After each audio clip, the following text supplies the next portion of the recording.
दर्शकों के सवाल काफ़ी तेज़ी से बढ़ रहे हैं। राहुल जैन जी का सवाल है, पूछ रहे हैं, गुड मॉर्निंग शरद सर, आस्था मैम, आप दोनों की स्ट्रैटेजी बहुत अच्छी होती है, स्ट्रांग होती है। साइंस सॉफ्टवेयर 1870 पर क्या करें? आस्था मैम आपसे राय लेना चाह रहे हैं। जी बिल्कुल, अगर यहाँ पे साइंस लिमिटेड की यहाँ पे बात करें तो मेरे हिसाब से इनका खरीद 1800 के स्तर पे है, राइट।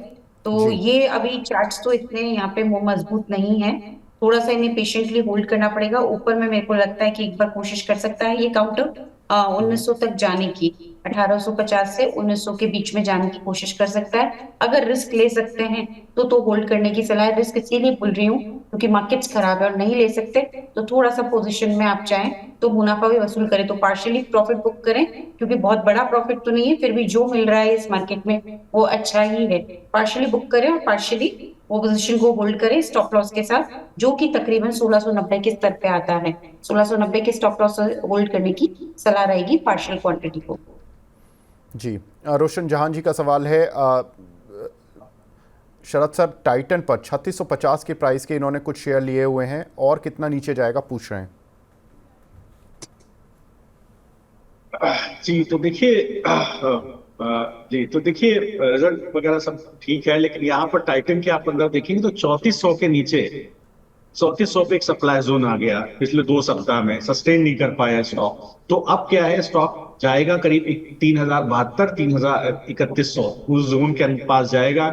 ये जोन अगर आप देखें तो एक अच्छा कंसोलिडेशन जोन ब्रेकआउट यहाँ पर बना था 11 सितंबर 2023 के आसपास, और इसके बाद इस जोन को कई बार जून 2024 में से बाद भी सस्टेन किया है। मुझे लगता है वहां तक गिरावट हो सकती है, लेकिन ये याद रखिएगा जैसे ही बाजार में पुल बैक आएगा, आपको टाइटन के अंदर अगर आप हैं तो बिल्कुल होल्ड कीजिएगा, बड़ा पुल बैक यहाँ आपको देखने को मिलेगा।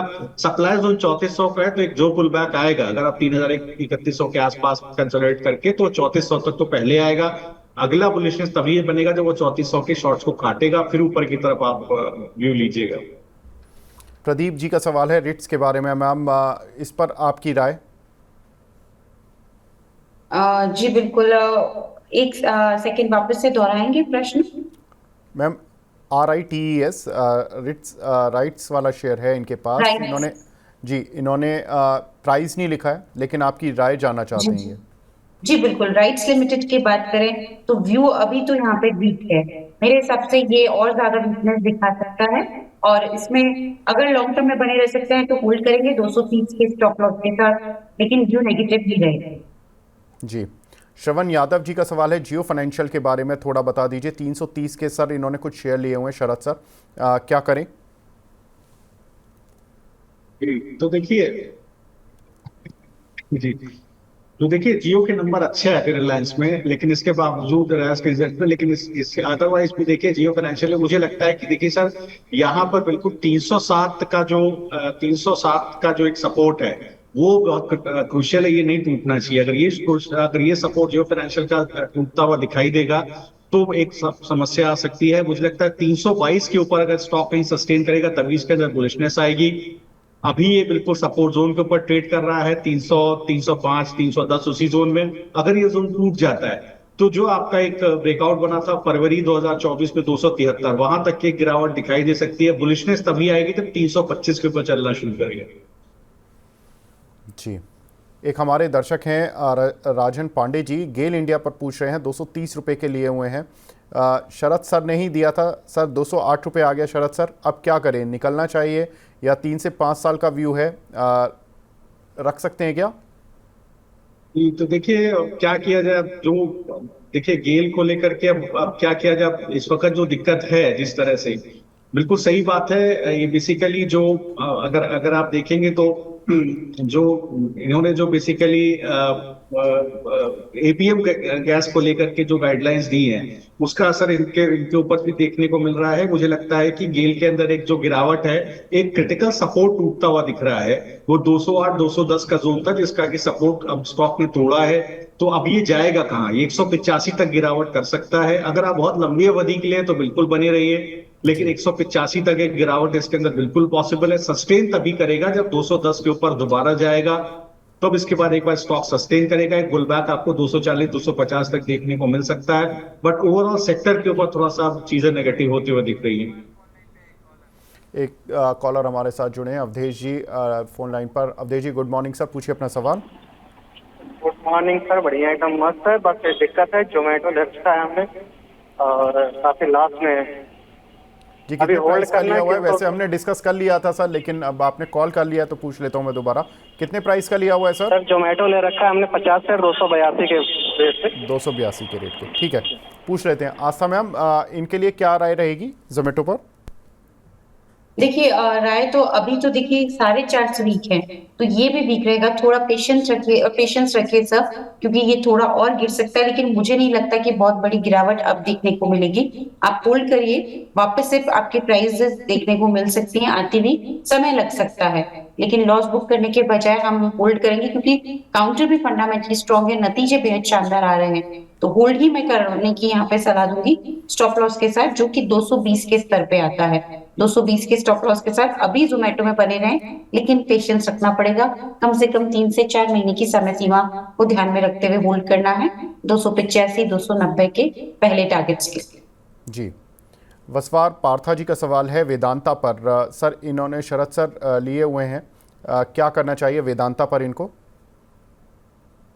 तो देखिए वेदांता एक अलग ही स्टोरी है अदर देन मेटल। तो यहाँ पर क्या है, बिल्कुल मुझे लगता है इसको होल्ड करिए। ये अभी जो एक क्रिटिकल ब्रेकआउट आया था 450 के ऊपर, उसी जोन में ट्रेड करता हुआ दिख रहा है। कोई बात नहीं, थोड़ा गिरावट हो तो भी आप बने रहें। मेरे ख्याल से जब तक ये 450 के नीचे ना जाए, माफ कीजिएगा, हाँ 425 के नीचे ना जाए, तब तक आप बिल्कुल आराम से बने रहिए, कोई दिक्कत नहीं है। बड़ा मूव तभी आएगा जब 450 के ऊपर सस्टेन करेगा, 2 क्वार्टर देंगे तो 530 580 के भाव भी यहाँ आपको मिलते हुए दिखाई देंगे। जी, नागराज एच जी का सवाल है टाटा पावर कितना गिरेगा? I am in big loss, bought at 470।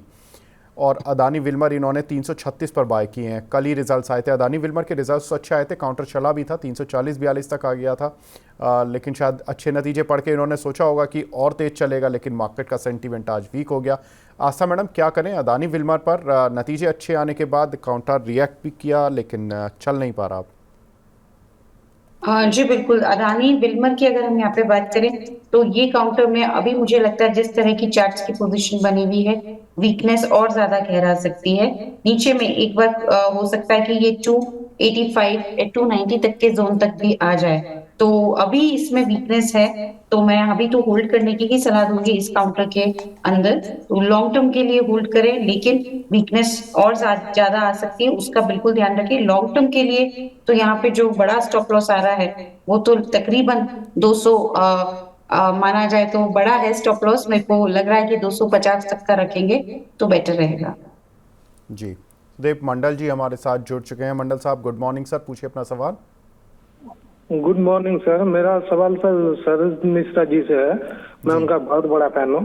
तो सर मैंने जेके पेपर लिया हुआ है अभी 12 दिन पहले, 514 रुपए के भाव में मेरे पास 100 शेयर है और 2 इयर्स का व्यू है। तो सर कितने देर तक होल्ड कर सकते हैं? स्टॉप लॉस क्या लगाइए?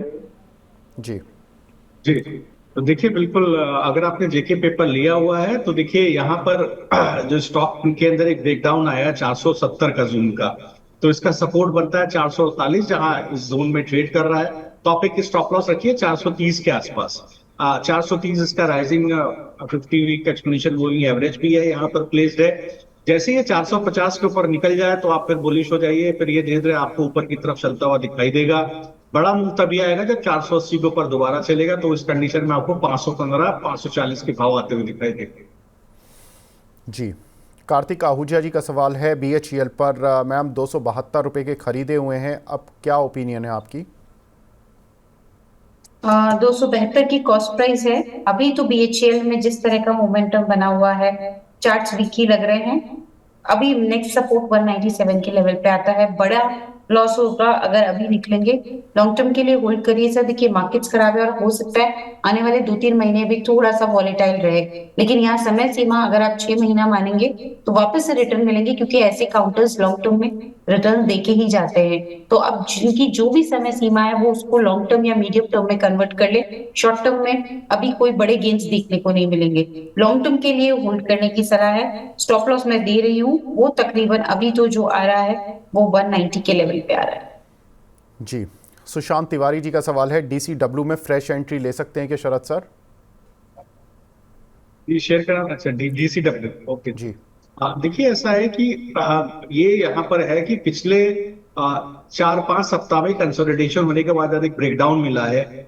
एक क्रिटिकल सपोर्ट जोन टूटता हुआ दिखाई दिया 92 से 95 का, और आज ये अपने 10 ईयर एक्सपोनेंशियल मूविंग एवरेज के नीचे खिसकता हुआ दिखाई दिया। तो अगला सपोर्ट कहाँ है? अगला सपोर्ट है 80 रुपए के आसपास। तो देखिए 80 रुपए के आसपास आए तो एक बार आप देखिए कंसोलिडेट होता है स्टॉक, वहां पर अगर स्टॉक कंसोलिडेट कर जाए तो आप स्टॉप लॉस 77 रुपए का डाल लीजिएगा। 77 से 80 के बीच में कंसोलिडेट करके मुझे लगता है दोबारा ऊपर की तरफ चलना शुरू करेगा। बुलिशनेस इंटैक्ट है, थोड़ा 2 क्वार्टर का समय देंगे तो हो सकता है 120 तक आपको जाता हुआ दिखाई दे। जब बाजार में नेगेटिविटी खत्म होगी स्टॉक दोबारा अप ट्रेंड शुरू कर सकता है और 120 तक जा सकता है। जी, अंकित जी का सवाल है कॉनकोर पर, कंटेनर कॉर्प पर। सर 900 शेयर लिए, 900 रुपये के 50 शेयर लिए हुए हैं। मैम आपसे पूछ लेता हूँ, कॉनकोर 900 रुपये पर इन्होंने लिए हुए हैं कुछ शेयर, क्या करें मैम आप ये? जी बिल्कुल, अगर हम यहाँ पे कंटेनर कॉर्पोरेशन ऑफ इंडिया की बात करें, 900 की इनकी खरीद है, 795 के आसपास चल रहा है। नीचे सपोर्ट 730 से 35 के जोन में आता है, जिसके नीचे जाने के चांसेस अभी तो नहीं लगते, इसलिए होल्ड ही करना पड़ेगा 730 के स्टॉप लॉस के साथ। जी, शरद सर कैनरा बैंक में एक हमारे दर्शक पूछ रहे हैं क्या फ्रेश एंट्री का सही समय है क्या? जी, तो देखिए बिल्कुल मुझे लगता है रिजल्ट्स ठीक ठाक आएंगे, लेकिन एक स्टॉक में ब्रेकडाउन मिला है 105 का। 105 100 रुपए का एक बहुत अच्छा सपोर्ट था जो टूटा है काफी समय बाद। 50 वीक मूविंग एवरेज के नीचे स्टॉक खिसकता हुआ दिखाई दिया है। तो देखिए मुझे लगता है 94 रुपए का भाव है। अगला सपोर्ट आपको मिलेगा 86 रुपए से 90 रुपए के बीच में। 86 टू 90 रुपीज के जोन में आपको यहाँ पर एक सपोर्ट आता हुआ दिखाई देगा। उस जोन में कंसोलिडेट कर जाए स्टॉक, 2-4 दिन सस्टेन हो जाए, तब आप लॉन्ग रहिएगा। आपको मूव मेरे ख्याल से 100 से 105 रुपए का एक मूव देखने को मिलेगा। बड़ी बुलिशनेस तभी आएगी जब 105 के ऊपर सस्टेन करेगा। जी, एक हमारे साथ दर्शक भी जुड़ चुके हैं, दीपक नागर जी हैं फोन लाइन पर। नागर साहब नमस्कार सर, पूछिए अपना सवाल। नमस्ते सर, मुझे सर से पूछना था। एक तो सीजी पावर का 844 की रेट है 100 शेयर, उसको एवरेज कर सकते हैं क्या? और एक CDSL पे भी अगर बता दें तो 1610 की प्राइस है 100 शेयर। जी, CDSL और CG पावर सर, इनके 2 सवाल हैं। शरद सर आपसे बता दीजिए सर क्या व्यू रखना है? जी, तो देखिए सीजी पावर के रिजल्ट अच्छे हैं, लेकिन काफी कुछ इसके अंदर डिस्काउंटेड भी है रिजल्ट्स के अंदर। और जो मैंने इसको रिकमेंड किया था 700 रुपए पे 875 के टारगेट के, वो आ भी गए और गिरावट जो है थोड़ा सा देखने को मिल रही है। सीजी जो पावर और हिताची एनर्जी दोनों में मैं पॉजिटिव हूँ एनर्जी सेगमेंट में। और एनर्जी सेगमेंट एज होल अगर आप देखेंगे तो नॉन फॉसिल में, और इसके अलावा आप देखेंगे तो पावर सेक्टर में पावर जनरेशन में जितनी कंपनीज है वहां पर मैं पॉजिटिव हूँ। मुझे लगता है कि जो बेस, जब जो गिरावट है ये दोबारा अपने बेस की तरफ लेके आ रहा है 700 रुपए की तरफ, नीचे 650 660, ये क्रिटिकल सपोर्ट है, ये नहीं टूटना चाहिए सीजी पावर के अंदर। मुझे लगता है टूटेगा नहीं, एक अच्छा सपोर्ट आपको मिलेगा। तो उस जोन में अगर आप कंसोलिडेट करें और आप सस्टेन कर जाए वो लेवल, तो दोबारा आपको बुलिशनेस देखने को मिलेगी। कंपनी के रिजल्ट्स खराब नहीं थे Q2 में भी। मुझे लगता है दोबारा वो जो अगर 650 660 का सस्टेन हो जाए तो मुझे लगता है दोबारा अगर 2 क्वार्टर होल्ड कर लेंगे तो 820 875 के भाव दोबारा आपको देखने को मिल जाएंगे। CDSL में देखें तो देखिए जिस तरह के म्यूचुअल फंड के कंपनीज के नंबर आ रहे हैं, देखिए निपॉन का नंबर आया वो भी बेहतरीन आया है, इससे पहले HDFC AMC के भी नंबर अच्छे आए हैं। तो देखिए यहाँ पर बिल्कुल ब्रोकरेजेस के नंबर देखिए कितने अच्छे आए, एंजल वन देख लीजिए, बाकी सबको देख लीजिए। तो बिल्कुल यहाँ पर CDSL के अंदर एक पॉजिटिव व्यू बना हुआ है। तो मुझे लगता है देखिए बेस इसका कहीं है 1355 1380 का एक अच्छा बेस बना हुआ है। स्ट्रेंथ क्या कब आएगी? जैसे स्टॉक कहीं 1450 के ऊपर सस्टेन कर जाएगा तो दोबारा स्ट्रेंथ आएगी। स्टॉक में कहीं कोई वीकनेस नहीं है। 1350 के नीचे जब तक ना जाए, फ्राइडे टू फ्राइडे देखिए, तब तक पोजीशन मत काटिएगा। मुझे लगता है जैसे ही ये 1450 के ऊपर चलेगा दोबारा बुलिशनेस आएगी। पोजिशनली होल्ड करेंगे, 2 क्वार्टर का समय देंगे, थोड़ा बाजार में वोलेटिलिटी खत्म होगी तो 1650 1700 के भाव यहाँ देखने को मिलेंगे। जी, एक हमारे दर्शक हैं फैजल अली जी, GMR इंफ्रा और सुजलॉन पर सवाल पूछ रहे हैं। मैम GMR इंफ्रा इन्होंने 84 के लिए हुए हैं और सुजलॉन इन्होंने 75 की बाइंग की हुई है, क्या करें? देखिए GMR इंफ्रा की बात करें तो वीक ही लग रहा है काउंटर अभी तो। 84 का इन्होंने लिया हुआ है, लेकिन होल्ड ही रखना पड़ेगा 70 के स्टॉप लॉस के साथ। और इसमें इनिशियल लेवल पे मुझे लगता है जो लेवल्स दिखाएगा ये एक बार 85 और फिर 90 तक जाने की कोशिश कर सकता है। दूसरी तरफ सुजलॉन की इन्होंने बात की, सुजलॉन में भी जिस तरह के चार्ट पोजीशन बनी हुई है, चार्ट में थोड़ी वीकनेस तो है और ये एक वीकनेस में एक स्टॉप लॉस के साथ ही मैं होल्ड करने की सलाह दूंगी। सुजलॉन का जो स्टॉप लॉस आ रहा है वो थोड़ा सा डीप है, बट मेरे हिसाब से 60 का एक स्टॉप लॉस रख सकते हैं पोजीशन में और अपनी पोजीशंस को दोनों ही काउंटर्स पे कंटिन्यू रखिए, क्योंकि मार्केट्स वीक हैं तो थोड़ी वीकनेस हमें फर्दर भी देखने को मिल सकती है दोनों काउंटर्स में।